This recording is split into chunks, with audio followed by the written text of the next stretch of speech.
Students, welcome back to my channel biology with Deepti Jain from Vardhman coaching. तो आज हम यहाँ पे इंपॉर्टेंट टॉपिक डिस्कस कर रहे हैं मॉलिक्यूलर बेसिस ऑफ इनहेरिटेंस का ट्रांसलेशन।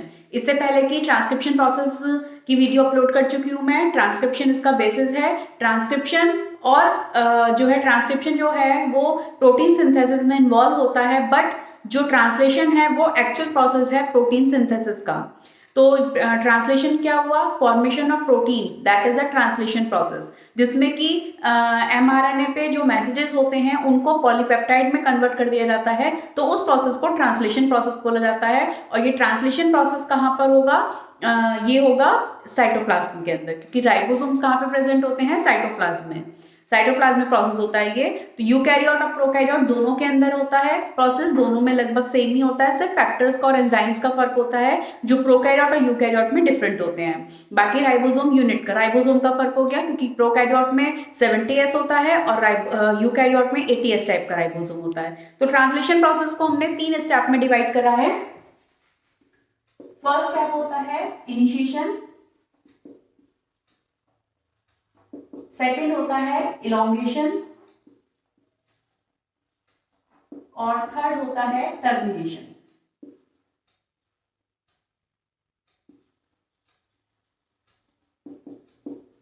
तीन प्रोसेस होते हैं इसमें, 3 स्टेप में ये प्रोसेस कंप्लीट होता है। तो फर्स्टली हम यहाँ पे लेते हैं इनिशिएशन।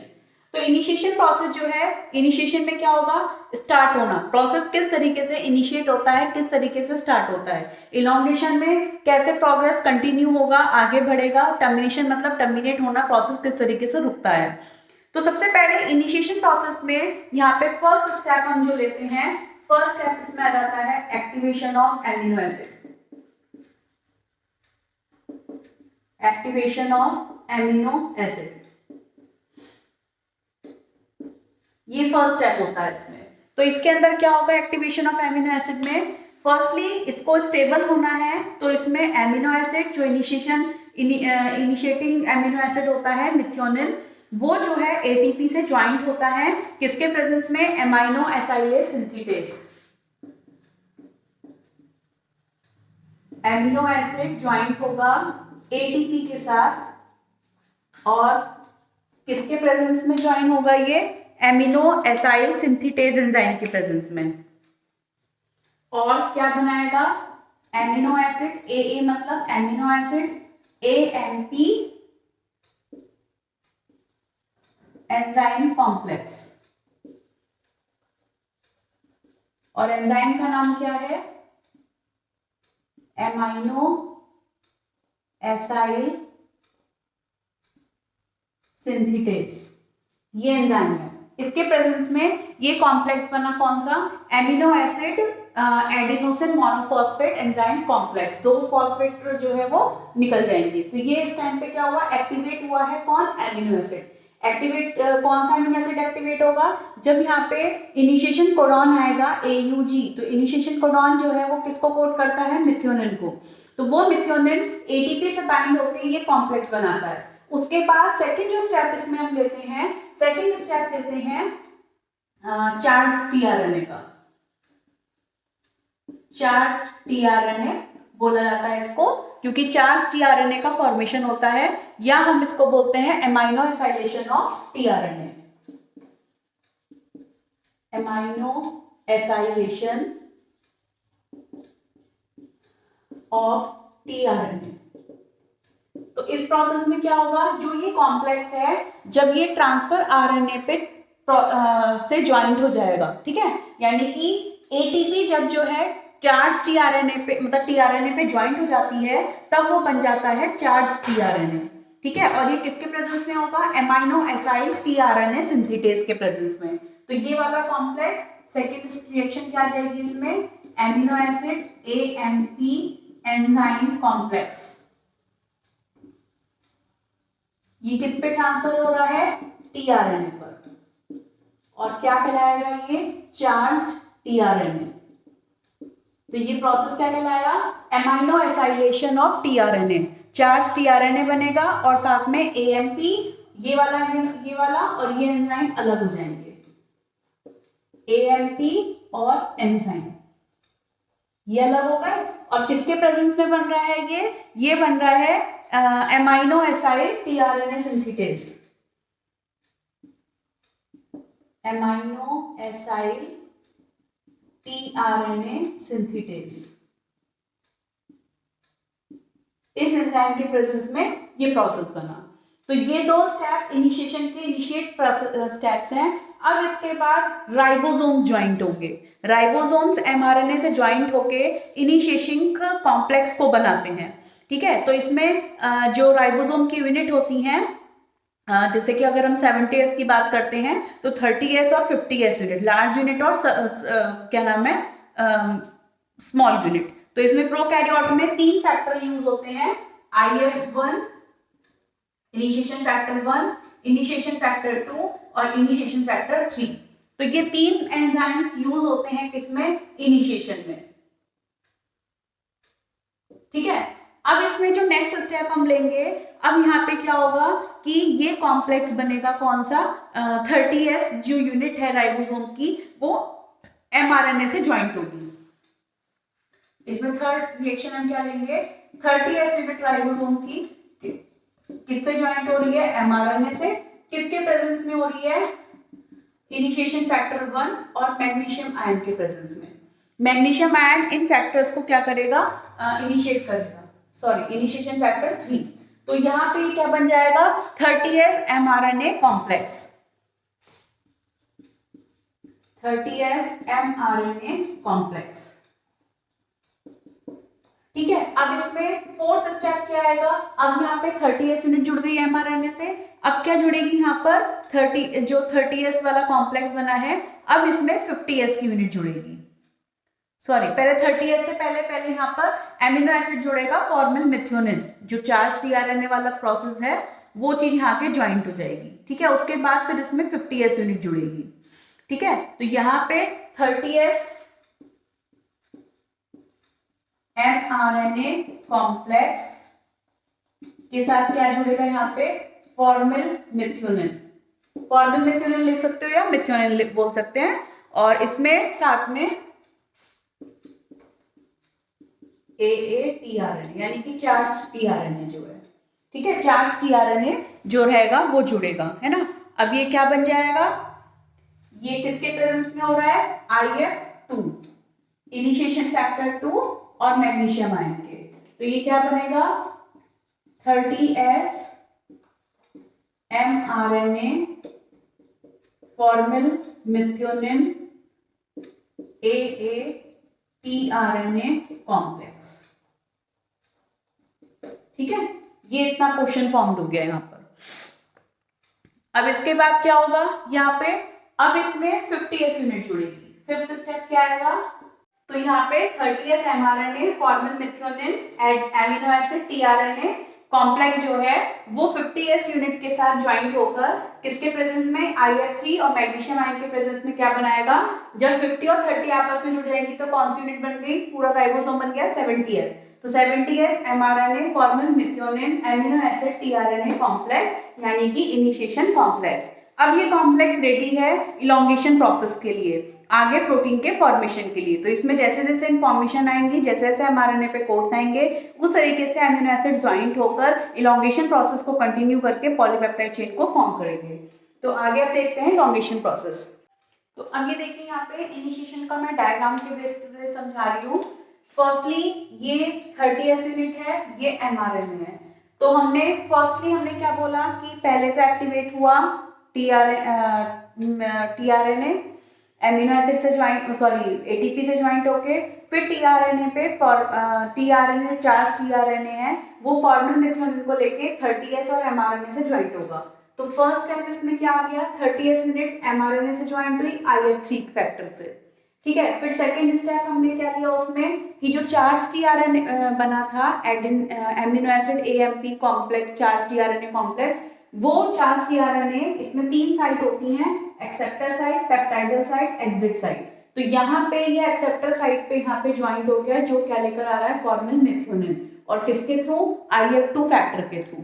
फिर उसके बाद ये बन गया कौन सा, 30S mRNA AA AM formal methionine AA tRNA complex बन गया। उसके बाद IF1 के थ्रू यहाँ पे 50S यूनिट ज्वाइंट हुई और ये जो यहाँ पे मिथ्योनिन प्रोटीन था और एक एमिनो एसिड था, वो दोनों यहाँ पे पेप्टाइड बॉन्ड बनके वो कहाँ ट्रांसफर हो गए, पेप्टाइडल साइड पर। ठीक है, तो ये वाला कॉम्प्लेक्स क्या बन गया, इनिशिएशन कॉम्प्लेक्स। इनिशिएशन कॉम्प्लेक्स ये वाली कौन सी हो गई 50S, ये हो गई 30S, ये हो गया mRNA और ये हो गया चार्ज tRNA। अब जो हम स्टेप लेते हैं इलोंगेशन, तो इलोंगेशन में इलोंगेशन फैक्टर यूज होते हैं और इलोंगेशन फैक्टर के में EFTG, EF1, EF2, EFTU, EFTS इस तरीके से फैक्टर यूज होते हैं। साथ में GTP और मैग्नीशियम आयन उसको कैटेलाइज करने में हेल्प करते हैं। ठीक है, अब यहाँ पे सबसे पहले हम ये चीज देख रहे हैं, ये mRNA है। अब जैसे जैसे mRNA पे कोड्स आते चले जाएंगे उसके अकॉर्डिंग वहां पे एमिनो एसिड आके ज्वाइंट होता चला जाता है। जैसे कि ये एक्सेप्टर साइट, ये पेप्टाइडल साइट और ई एग्जिट साइट। एक्सेप्टर मतलब यहाँ पे नया एमिनो एसिड आके ज्वाइंट होता है, पेप्टाइडल पर पेप्टाइड बॉन्ड बनता है और एग्जिट साइट से वो चेन एग्जिट हो जाएगी। ठीक है, अब यहाँ पे जब हमारे पास फर्स्टली 3 प्राइम से कोड्स आने स्टार्ट होते हैं ऐसे, तो यहाँ पे फर्स्टली चार्ज tRNA आया, tRNA ने क्या लेकर आया, amino acid. First amino acid लेकर आएगा कौन सा, सपोज करिए फॉर्मिल मिथ्योनिन है, AUG कोड है यहाँ पे अगर, तो ये कौन सा लेकर आएगा, मिथ्योनिन। मिथ्योनिन एमिनो एसिड लेकर आएगा। ठीक है, ये GTP के प्रेजेंस में और मैग्नीशियम आयन के प्रेजेंस में कैटेलाइज्ड होगा और इसमें जो है जब यहाँ पे फॉर्मल मिथ्योनिन आया, अब इसके बाद यहाँ पे फिर दूसरा एमिनो एसिड आएगा, तो ये एक्सेप्टर साइट को खाली होना पड़ेगा। ठीक है, एक्सेप्टर साइट को खाली होने के लिए अब क्या करेगा, ये जो है अब ये आगे बढ़ेगा, तो ये वाली जो एमिनो ये कहाँ आ गया, इधर साइड पे आ गया। ठीक है, ये इस साइड पे आ जाएगा, दूसरी साइड पे आ गया। अब एक्सेप्टर साइट हो गई खाली। यहाँ पे सपोज करिए दूसरा कोड आ गया, जैसे यहाँ पे ये AUG था, अब यहाँ पे कोई और कोड है, तो इस कोड के लिए यहाँ पे दूसरा, यहाँ मैंने M लिख दिया। अब यहाँ पे दूसरा एमिनो एसिड आ गया। ठीक है, दूसरा एमिनो एसिड आया, अब इन दोनों के बीच में क्या बनेगा, पेप्टाइड बॉन्ड। तो पेप्टाइड बॉन्ड कैसे बनता है, जैसे कि एक एमिनो एसिड का कार्बोक्सिलिक ग्रुप, एक एमिनो एसिड का एमाइनो ग्रुप आपस में ज्वाइंट होते हैं।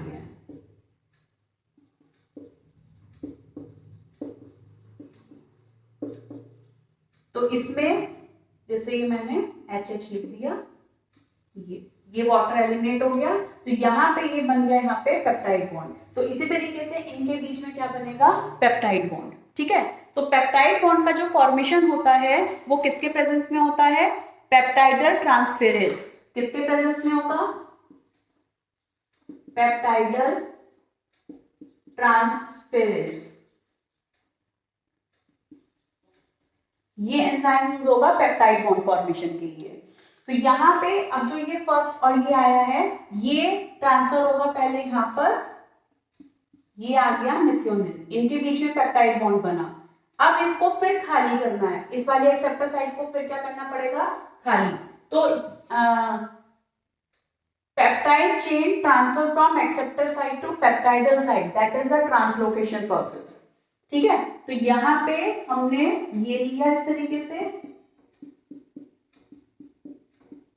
जैसे जैसे कोड होंगे वो आगे की तरफ बढ़ते चले जाएंगे।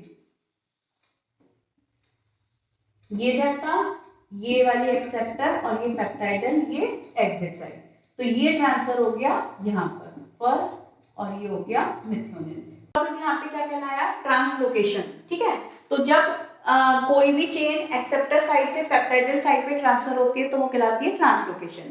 तो यहाँ पे इसी तरीके से जैसे जैसे अमीनो एसिड्स आते रहेंगे वैसे वैसे एक्सेप्टर साइड पे न्यू अमीनो एसिड ज्वाइन होता रहेगा। अब जैसे मान सपोज करिए नेक्स्ट अमीनो एसिड फिर यहाँ आ गया सेकंड, तो अब ये फिर इधर ट्रांसफर होके यहाँ पे बीच में क्या बनेगा, पेप्टाइड बॉन्ड बनेगा, फिर ये पूरी साइड ट्रांसफर होगी किस पे, पेप्टाइडल साइड पर।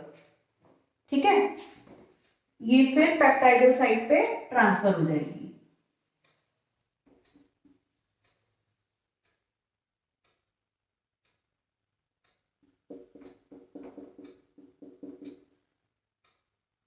ये इधर आ गई 2 1 एंड मिथियोनिन।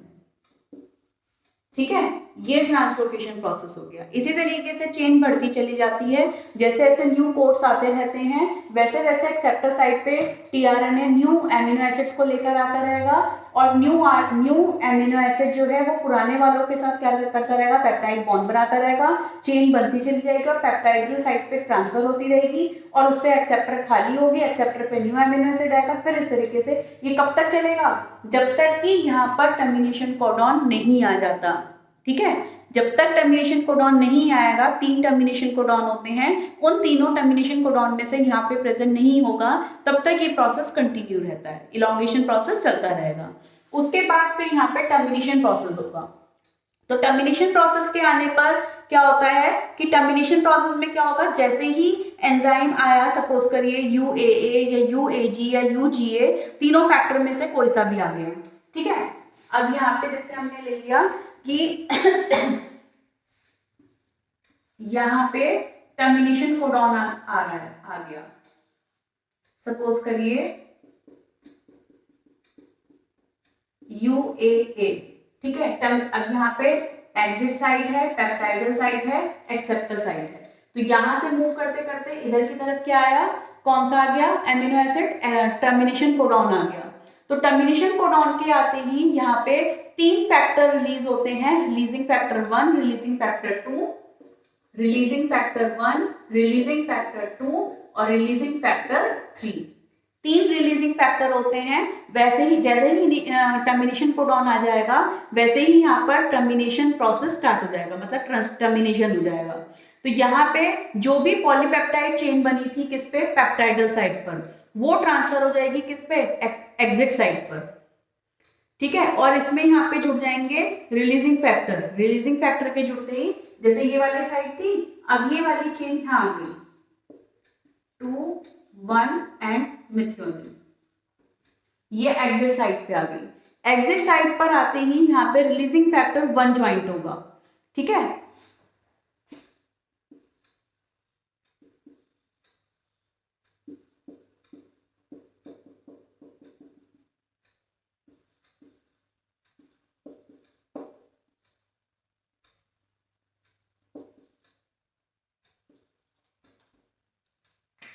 यहाँ पे रिलीजिंग फैक्टर 1 आ गया। तो रिलीजिंग फैक्टर 1 के आने पर क्या होगा, ये चेन क्या हो जाएगी, एग्जिट कर जाएगी, यहां से टीआरएनए से क्या हो जाएगी, ये निकल जाएगी।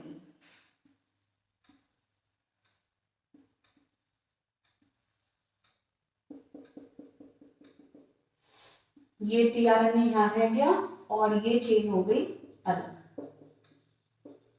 ठीक है, अब यहाँ पे रिलीजिंग फैक्टर 2 ज्वाइंट होगा, रिलीजिंग फैक्टर 2। ठीक है, रिलीजिंग फैक्टर 2 के ज्वाइंट होने पे क्या होगा, जो टीआरएनए है वो भी यहाँ से क्या हो जाएगा, रिलीज हो जाएगा, है ना, टीआरएनए रिलीज हो जाएगा, और ये दोनों जो राइबोसोम्स हैं वो एमआरएनए से डिटैच हो जाएंगे। कौन से, रिलीजिंग फैक्टर 3 के आने पर। ठीक है, टीआरएनए अलग हो गया, ये टीआरएनए अलग, प्रोटीन चेन अलग हो गई। अब यहाँ पे आ गया रिलीजिंग फैक्टर 3, रिलीजिंग फैक्टर 3। तो रिलीजिंग फैक्टर 3 आने पर एमआरएनए की चेन हो गई अलग, और राइबोसोम की जो यूनिट है 30S हो गई अलग, और 50S की यूनिट हो गई अलग। ठीक है, ये दोनों फिर आपस में ज्वाइंट होके एक कंप्लीट राइबोसोम्स को बना देते हैं। इस तरीके से ये प्रोसेस यहाँ पे क्या हो गया, टर्मिनेशन। तो ये वाला प्रोसेस था कौन सा, इनिशिएशन, ये हुआ प्रोसेस इलॉन्गेशन, और ये हुआ टर्मिनेशन।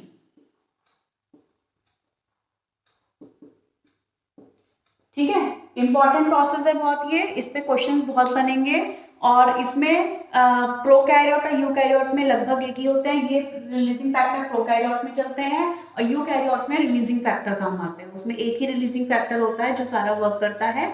तो नेक्स्ट टॉपिक हम नेक्स्ट वीडियो में देखते हैं।